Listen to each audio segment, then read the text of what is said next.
प्रणाम महाशय। आमे सात्विक खाद्य न खाई आम चिंताधारा को संस्कार को शरीर को रोगग्रस्त कर सारे विकृत मानसिकता को प्रश्रय दे सारे आमे अर्थ प्रधान पछरे जीवन पछरे जीविका पछरे धाउंचंती आमे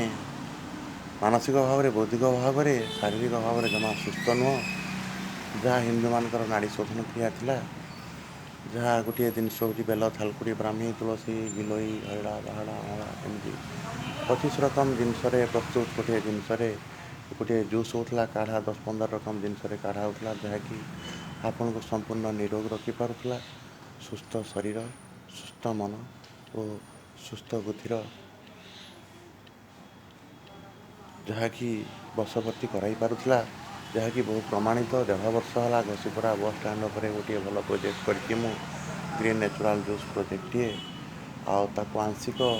अनेक प्रकार घात प्रतिघात समस्या आसिले आंशिक भाव में चलाऊे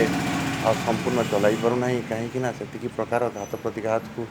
सामना कला भली मो भर सक्षमता नथिले भी ताकू मुझे छाड़ी पारना एपाई छाड़ी पारना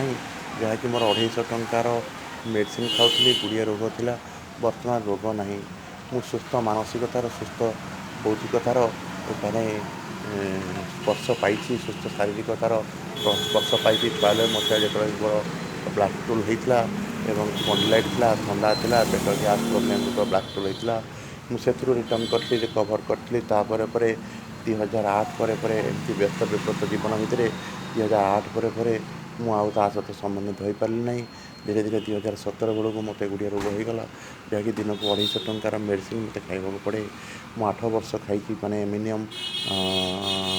2017 बेलू भी अनेक गुड़िया रोग होगा पूर्व 15 होगा